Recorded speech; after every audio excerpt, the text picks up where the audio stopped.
Comment quitter son job et négocier son départ? En voilà une question pas évidente, tant elle soulève d'interrogations, voire de peur de passer à l'action. Heureusement, on peut compter sur le nouvel ouvrage de Valérie Duez-Ruff, avocate en droit du travail depuis plus de 20 ans, que j'ai le plaisir d'accueillir aujourd'hui. Mais avant d'accueillir Valérie comme il se doit, jingle. 3, 2, 1. Bienvenue sur Marque Employeur, le podcast qui t'accompagne dans ta vie professionnelle. À travers chaque épisode, tu découvriras plein de conseils pour trouver ta voie et t'épanouir dans ton travail. Je suis Guillaume Couder et je suis très content de te retrouver pour ce nouvel épisode.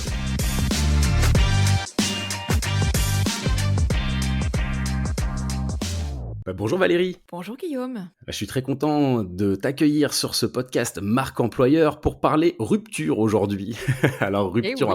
on va pas forcément parler de rupture sentimentale, quoique on peut avoir de l'affection pour son employeur ou pour son entreprise. Alors toi Valérie, tu es avocate en droit du travail, coach et profileuse et tu accompagnes les cadres et dirigeants dans la négociation de sortie de leur entreprise. Et ce qui m'intéresse tout particulièrement, c'est que tu viens de sortir un tout nouveau livre, Quitter son job et négocier son départ. Alors est-ce qu'en quelques mots, tu peux te présenter Valérie? Merci Guillaume. Alors avant de me présenter, je voudrais rebondir sur quelque chose que tu viens de dire qui me semble super pertinent. Tu as parlé de rupture amoureuse, mais en l'écartant rapidement. Et tu as raison, mais tu as tort. Tu as raison parce qu'en effet, de le rapprocher avec une rupture amoureuse, et tu as tort de l'écarter aussi rapidement parce que c'est pas parce que c'est une rupture professionnelle que ce n'est pas une rupture. Et il y a toujours une forte charge émotionnelle qui est associée à cette rupture, que ça fasse 2 ans, 10 ans ou 20 ans que tu es dans l'entreprise. Tu y as créé des repères, des habitudes, des relations qui sont tout autant de liens à défaire et qui font du mal à défaire. Ah bah ça va beaucoup m'intéresser. Et justement, qu'est-ce qui te passionne là-dedans? Est-ce que tu peux nous parler un peu de toi, de la jeunesse justement, de ta jeunesse personnelle? Comment tu t'es orienté vers ce sujet? Historiquement, comme tu l'as dit, je suis avocate en droit du travail et progressivement, je me suis orientée dans la négociation de départ. Et comment j'ai eu cette idée? C'est en fait un client qui m'a amenée à cette pratique. On s'est rendu compte, en négociant pour lui, qu'en fait, j'étais très bonne dans cette matière. Et donc, quelque part, ce sont les clients qui font l'avocat que l'on est. Qui nous permettent de nous découvrir dans nos talents, dans notre expertise. Et au fil des années, j'ai décidé de me spécialiser dans la négociation de départ des cadres dirigeants, car les dirigeants, enfin, plus tu montes dans l'échelle hiérarchique, plus il va y avoir de questions d'ego, de diplomatie et donc de psychologie. Et moi, la psychologie, c'est un peu mon dada. Connaître et comprendre l'être humain, c'est quelque chose qui me passionne depuis toujours. Et c'est comme si j'observais l'être humain à la loupe comme une entomologiste avec les fourmis. C'est quelque chose qui me passionne. Et ça me permet, comme ça, dans ma pratique actuelle, d'exercer à la fois mon métier, le juridique, et ma passion, la psychologie, avec une mission qui est celle d'accompagner mes clients dans une transition de leur vie. Parce que je me considère comme une passeuse, c'est-à-dire que je les aide à traverser une rive, passer d'une rive à une autre. Parce que un changement professionnel, il y a souvent plus d'implications que ce qu'on pense au premier abord. Et c'est pour ça que c'est vraiment important. C'est important pour moi d'adopter ces compétences, ces soft skills supplémentaires qui sont le coaching et le profiling. Ouais. Alors j'aime bien justement cette notion de passer d'une rive à l'autre, hein. On va proposer à nos auditeurs, à nos auditrices, grâce à toi Valérie, aujourd'hui, de voyager en fait, hein, potentiellement même de changer d'entreprise, d'évoluer dans leur carrière. C'est tout l'objet d'ailleurs du podcast Marque Employeur, hein. Alors tu parles d'émotion et moi je trouve ça hyper intéressant parce que quand on parle de quitter son job et négocier son départ, pour moi le côté émotionnel il est un peu mis de côté. On est sur quelque chose de très rationnel. Pour autant, il y a beaucoup d'émotions justement là-dedans. Comment est-ce qu'on aborde ce sujet? Les gens ont peur en général d'aborder ce sujet? Oui, mais attends, on ne peut pas laisser de côté l'émotionnel. Alors qu'une entreprise qui a des chiffres, qui raisonnent sur la base d'une insuffisance professionnelle, d'une insuffisance, de difficultés économiques, là, tu as un dialogue qui est purement rationnel. Mais le salarié qui se fait sortir ou qui est en souffrance au travail, il est purement émotionnel.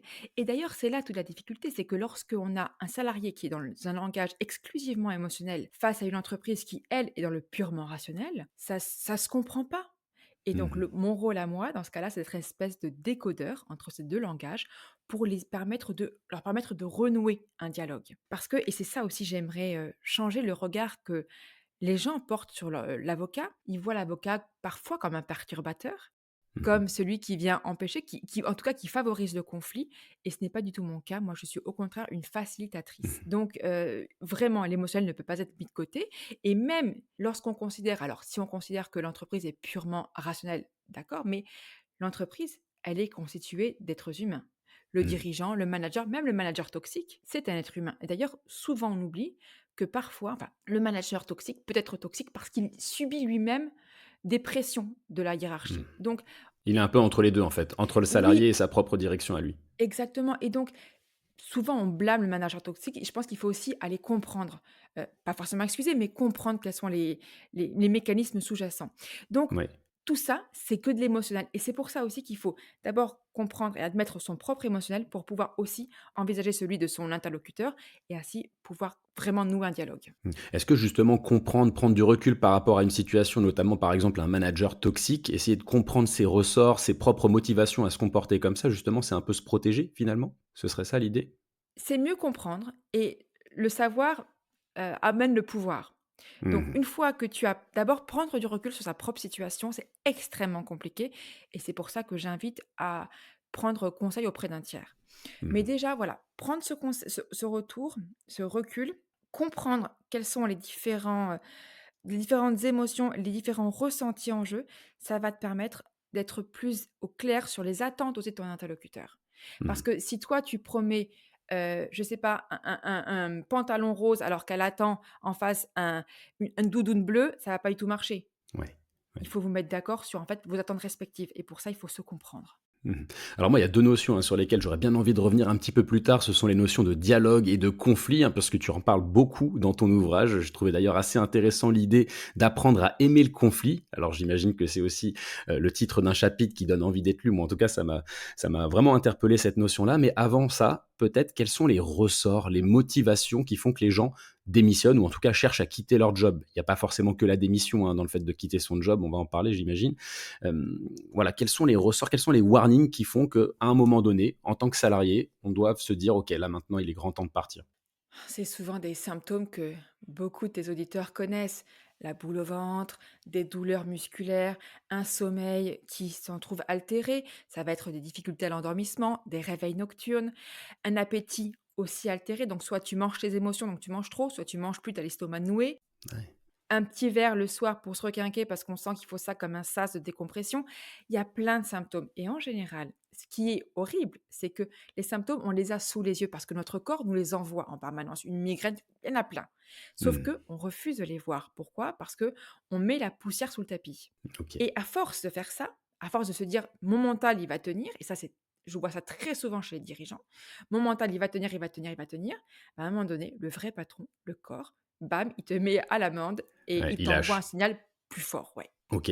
Alors justement, par rapport à ça, moi, je me suis posé cette question de pourquoi c'est si difficile de rompre un contrat de travail? Pourquoi c'est si difficile justement d'aller au-devant de son manager ou de son employeur pour quitter son job, négocier son départ? Toi, tu recommandes justement d'accueillir l'inquiétude, d'apprivoiser cette anxiété. Comment on fait justement pour, accueillir tout ça? La première difficulté, c'est déjà de réaliser qu'on ne va pas bien. Mmh. Souvent, on est pris dans un engrenage, tu vois? Un peu comme un hamster dans la roue. Ouais, je vois très bien. Bah, on est pris dans le flot des urgences quotidiennes et on n'a jamais le recul nécessaire pour se rendre compte qu'on ne va pas bien. Et ce que je constate avec un certain amusement, c'est que, souvent quand j'ai des cadres dirigeants qui arrivent dans mon bureau, ils me disent: «C'est ma femme qui m'a dit de venir vous voir». Un peu comme Mmh. Columbo, tu vois? Ouais, je vois très bien aussi. Ouais, bon, j'ai 37 ans, hein, donc ça va, j'ai quand même la référence. Tout le monde ne l'aura pas forcément. Oui, alors pardon, tu me fais passer pour une boomeuse, c'est ça? Non, non, bah, du coup, j'en suis un aussi, hein, par définition. Enfin, bon, bref.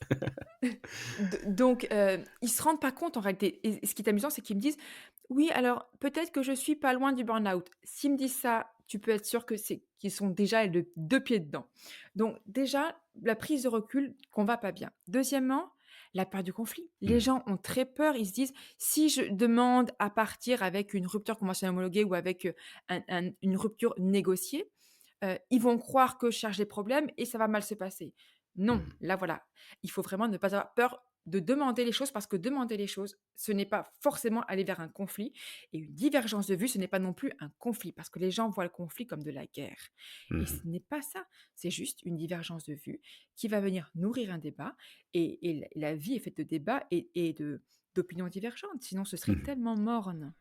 Ouais. Et puis, il y a aussi un autre facteur qui est la peur de la vulnérabilité. Par exemple, mes clients qui sont en burn-out ont beaucoup de mal souvent à assumer le fait d'être en souffrance au travail, le fait d'être en ce qu'ils estiment être un échec professionnel. Ils ne se sentent pas bien dans leur job pour différentes raisons et ça peut être vu, surtout quand tu montes dans l'échelle hiérarchique et que le statut social y est lié, ça peut être vu comme un échec et ça, c'est très compliqué à vivre pour eux. Donc il y a une tonne de facteurs qui font que c'est compliqué et puis il y a aussi un principe de réalité.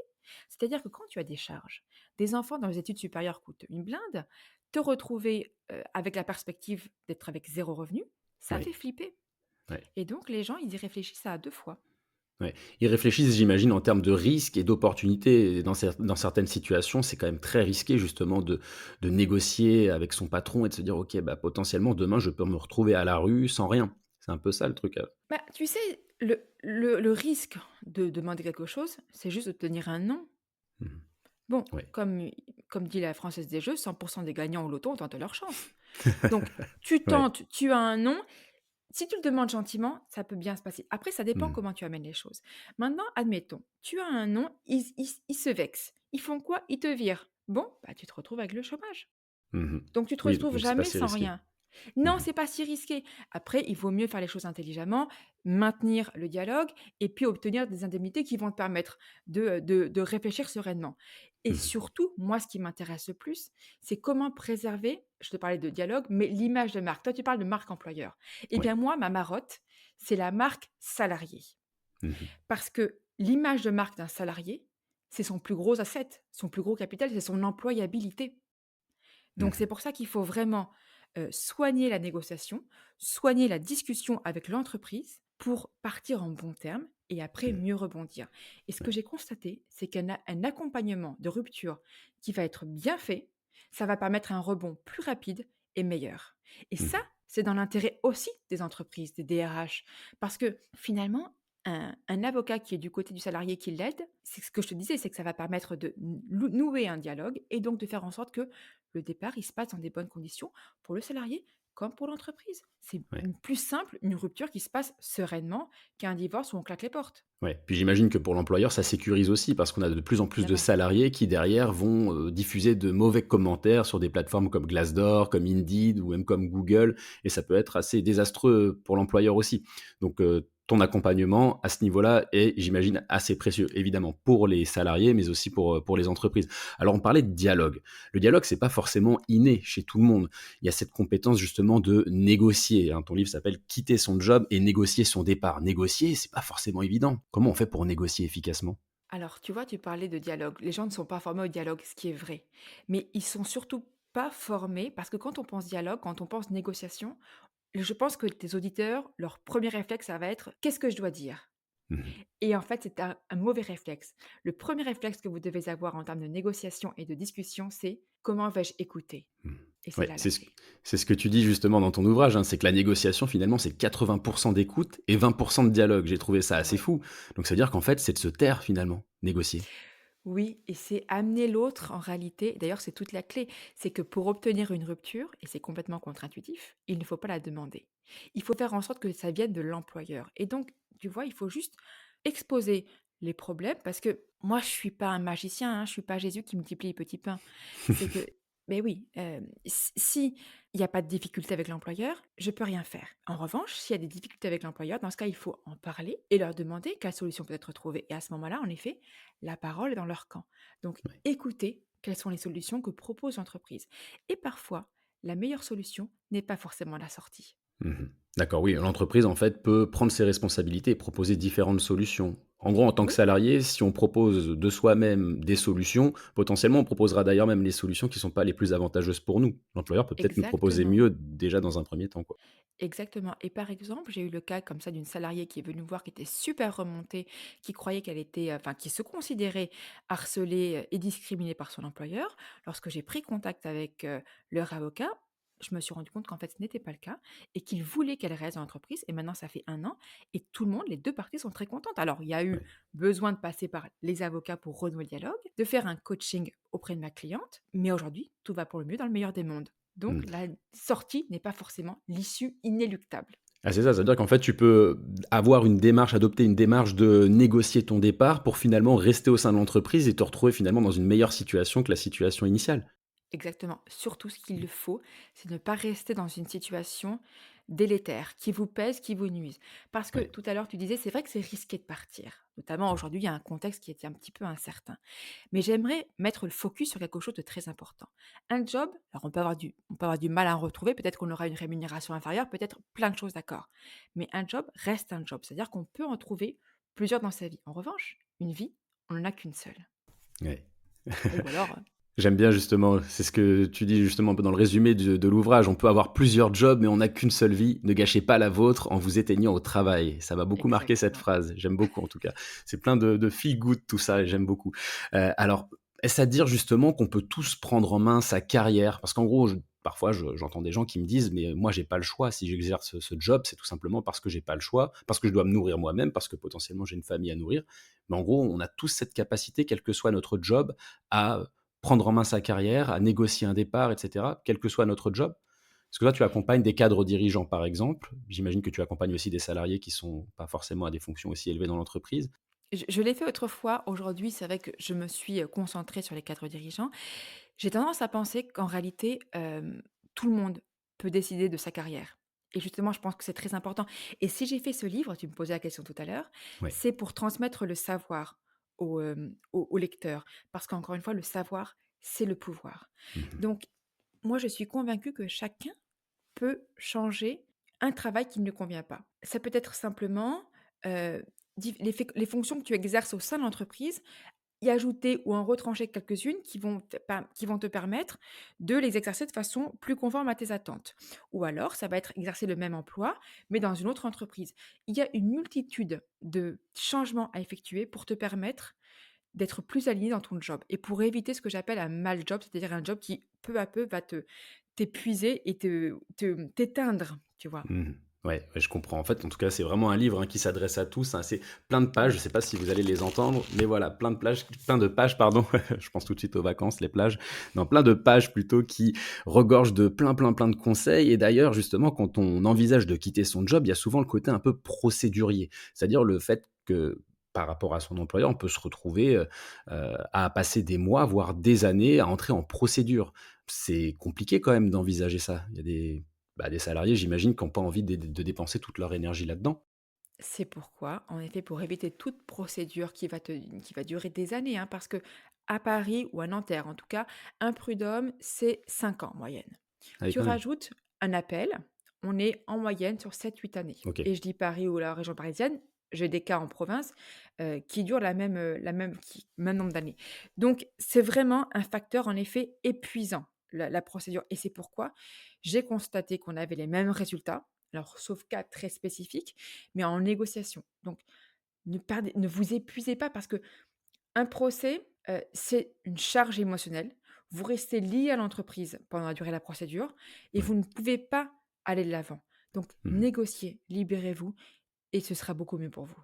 Ouais, puis ça vaut pas le coup, j'imagine, de partir en mauvais termes. Est-ce qu'on risque pas justement de se griller, vis-à-vis de futurs employeurs qui demanderaient des références ou ce genre de choses?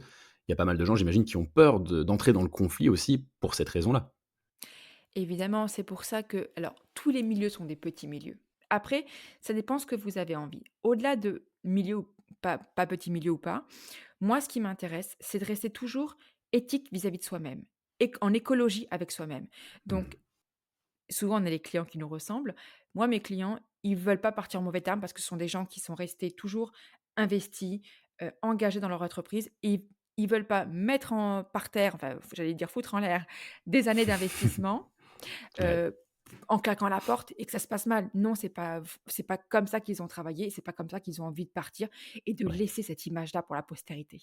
Mmh. Et à partir du moment où ils adoptent cette posture, tout va bien se passer. Logiquement, ça se passe bien avec la plupart de tes clients, j'imagine? S'ils ont cette posture assez ouverte et pas Oui, de alors confrontation finalement? il y a forcément des moments de crispation, c'est comme pour un Ouais. divorce, quand on parle argent, il y a des crispations, il y a des rancœurs qui arrivent à ce moment-là et c'est aussi d'ailleurs le moment. C'est pour ça que je pense que c'est très important d'envisager une rupture comme un deuil et de passer Mmh. par cette courbe de deuil qui va amener différentes émotions.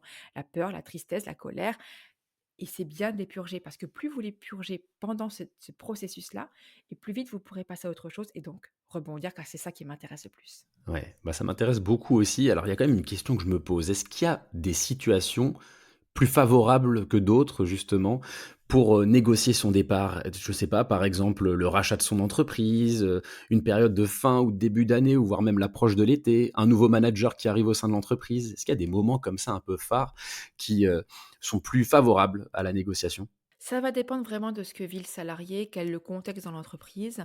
Est-ce qu'il y a un manager qui est, ce qu'on en parlait tout à l'heure, toxique? Est-ce qu'il y a des difficultés économiques?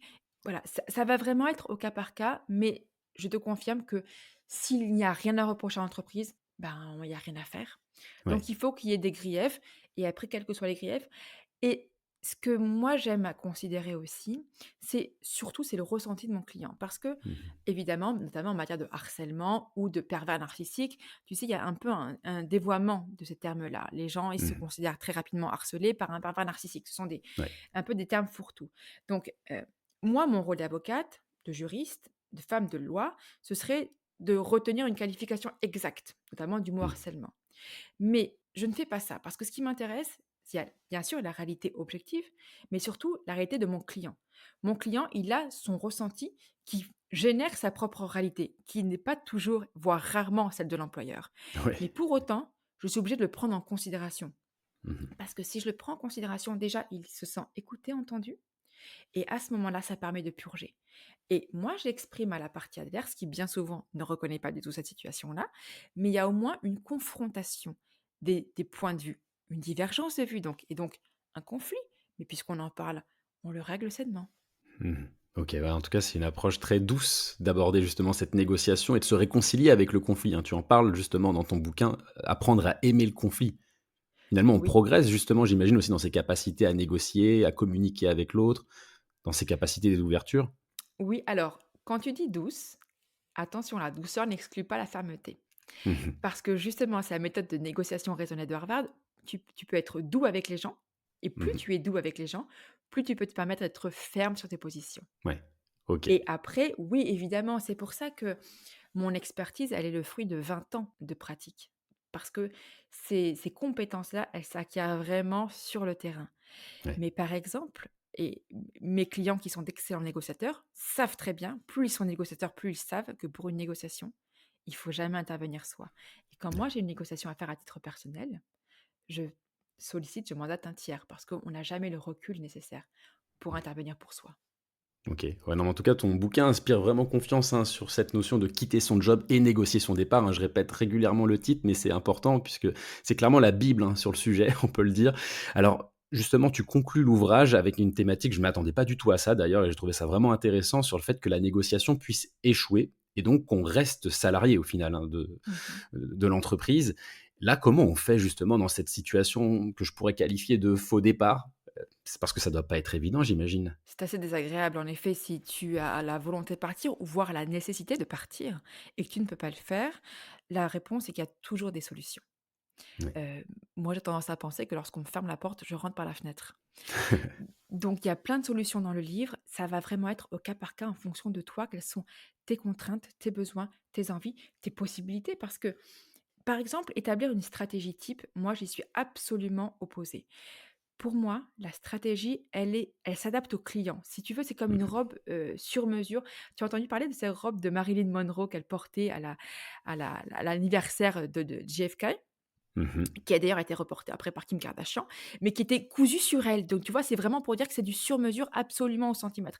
Et Mmh. l'intérêt justement d'un accompagnement, en tout cas avec moi, c'est qu'il s'adapte à chaque instant de la négociation et de la réaction de ton interlocuteur. Et ça, c'est très important. Il faut vraiment, en matière de négociation, avoir de la flexibilité, de l'adaptation et être attentif à ce que pense son interlocuteur. Ouais, en tout cas, c'est ce que je vois, hein, dans le bouquin, puisqu'à la fin, on a tout un tas d'annexes, en tout cas de ressources complémentaires, comme un tableau comparatif des différents cas de rupture. Donc ça prouve Mmh. quand même, voilà, qu'il faut s'adapter à chaque situation. On a d'ailleurs aussi un modèle de prise d'acte de rupture. En gros, on pourrait presque faire un copier-coller de ce modèle pour, demander justement à son employeur, bah, de négocier et voilà, engager cette rupture de contrat de travail.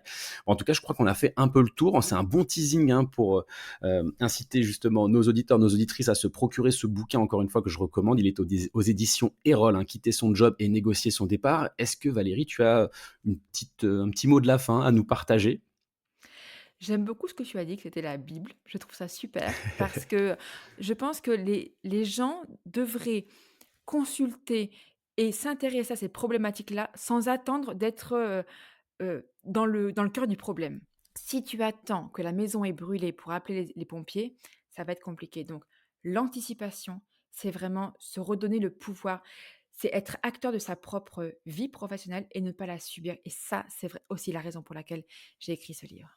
Ouais, j'aime beaucoup ça et cette, petite phrase aussi, hein, que j'ai quand même bien surlignée dans le bouquin: «Être aligné, c'est être en phase avec ce qu'on fait, la façon dont on le fait et pourquoi on le fait». J'ai beaucoup aimé ça aussi. En tout cas, merci beaucoup Valérie, c'était super d'échanger avec toi. Merci Guillaume. À bientôt. 3, 2, 1. Marque employeur, c'est fini pour aujourd'hui. Merci d'avoir écouté cet épisode, j'espère évidemment qu'il t'a plu. Si tel est le cas, n'hésite pas à t'abonner pour ne pas louper le prochain. À bientôt.